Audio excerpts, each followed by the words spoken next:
rolling. Okay, so now I'm going to do my second set with this weight. I think it's 225.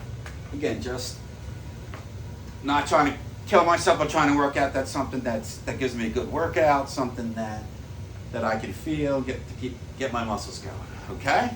Again, eyes on the board, back is flat, fingers where they should be, hands, grip's not too tight. And then just a little stretch, a little push, and off we go. Ready?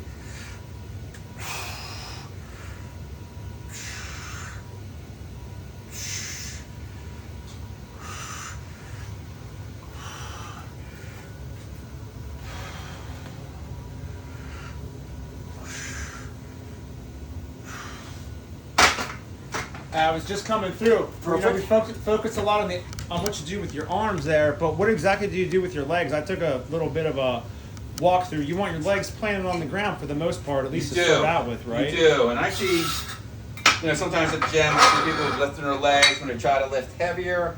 If you need to lift your legs, you shouldn't be lifting it, right? And if your legs should be planted on the ground, sink your back and your butt into the bench so it's comfortable.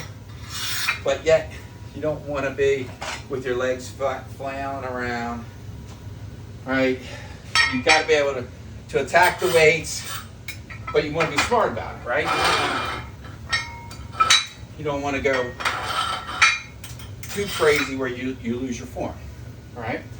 And also, sometimes you need a stretch between workouts, right? I feel my arms just getting a little tight. Just taking a quick stretch here. Right? You can also do, remember I showed you the bar, the twist. A lot of times I'll do that between sets. I mean, almost all the time I do that 4 or 5 times just to keep staying limber and keep moving, right? And something you always got to kind of do. Keep stretching. All right. Catch your breath. Again, it's very hot and humid down in the pit. Guess that's why I call it the pit. One of the reasons. Okay. Again, dig your butt in. Make sure it's comfy. Feet, you can be on the balls of your feet, but they gotta be hitting the ground, staying on the ground. Eyes on the bar. Fingers where they should be. Grip, not too heavy. Don't use your strength just trying to grip it. You want to have a light grip, but a firm grip. All right, stretch, and off we go.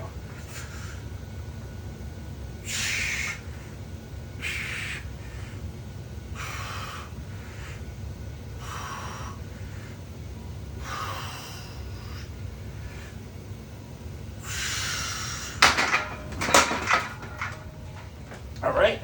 And that was a little bit more tense, a little bit more to failure. So, but I'm comfy because I did a nice 6 reps, I'm not even sure. But again, to me, especially as we're getting older, we got to protect our heart.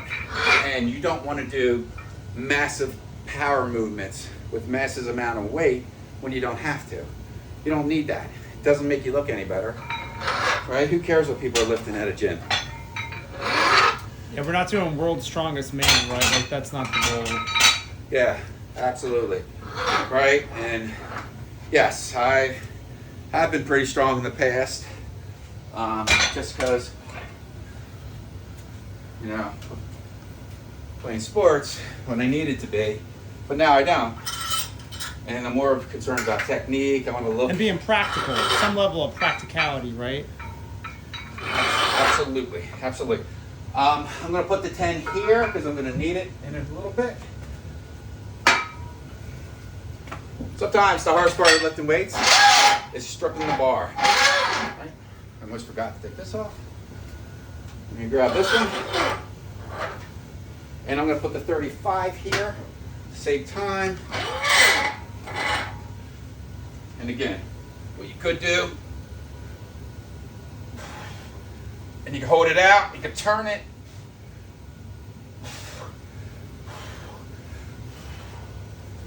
And you can actually feel that burns.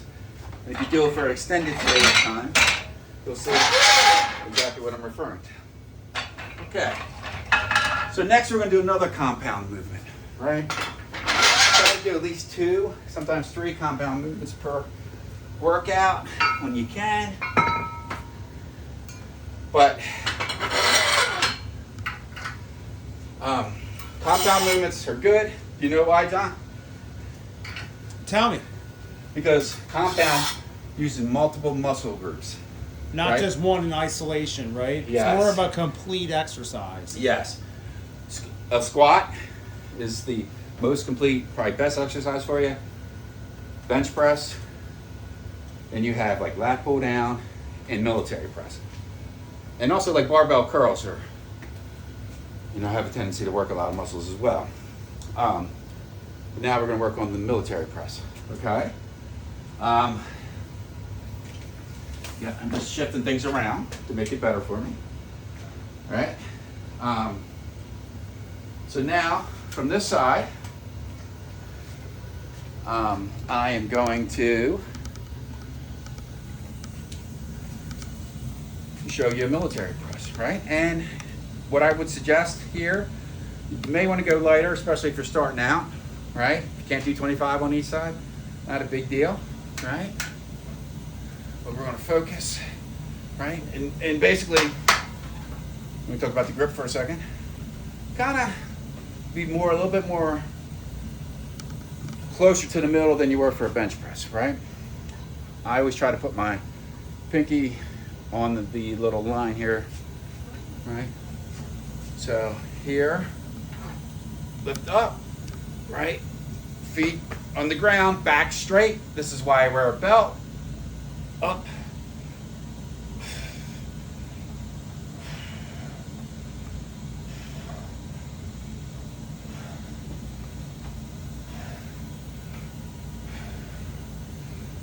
Notice the breath.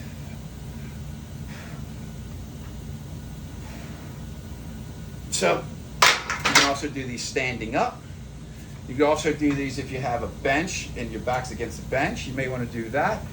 But in the very least, I would say maybe you might want to have a belt because you feel what you... More support and structure. Exactly. And more secure. And it allows you to get a greater range and a safer range, right? And again, technique, especially as you get heavier, your technique tends to go away a little bit, right? So you got to always remember in the back of your head, proper technique, right? That's proper technique with a lighter weight is better than doing sloppy technique with a heavier weight. Okay. Caught my breath. Then we'll do another set.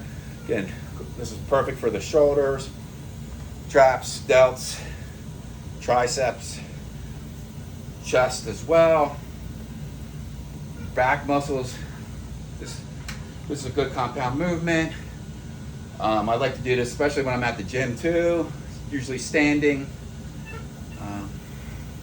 I try to do this after, especially a push day, which we'll get into at some point, after benching.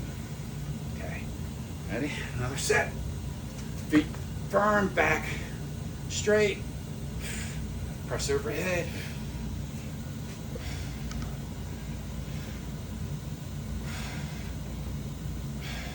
Look straight ahead.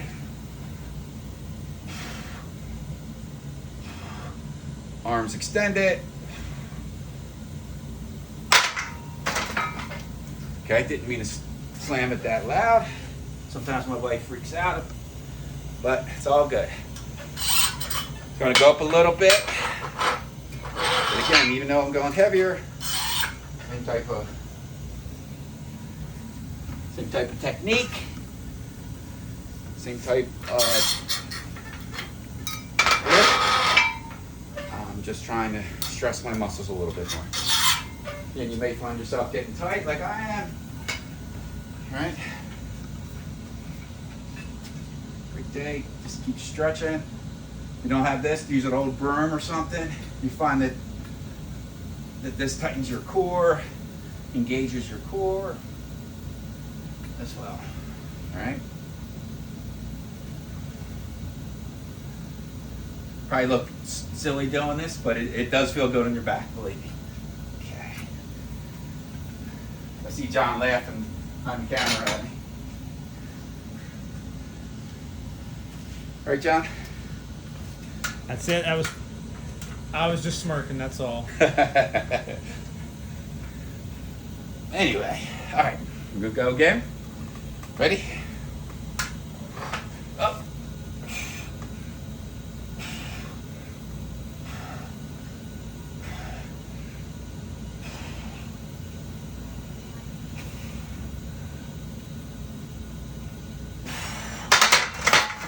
Okay.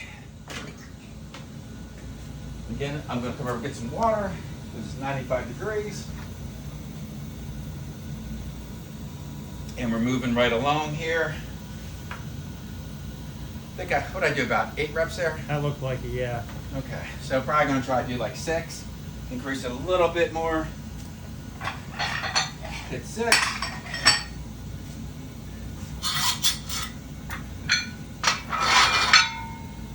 Don't want you doing 1 to 2 reps. If you're older and you're doing 1 or 2 reps, it's really not good for your heart. But you know, got my blood flowing, I'm feeling good. All right, I'm doing more reps. All right. And again, feet firmly in the ground here, if you would. You don't want to grip too tight, but not too loose at the same time.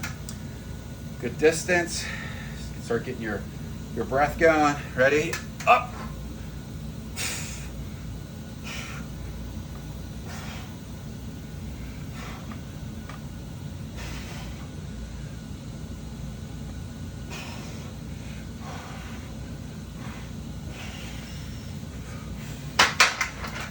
And that's about all I had in me with that. All right, so now we're going to take a break from compound movements. Go over a couple other things here. I'm cutting us.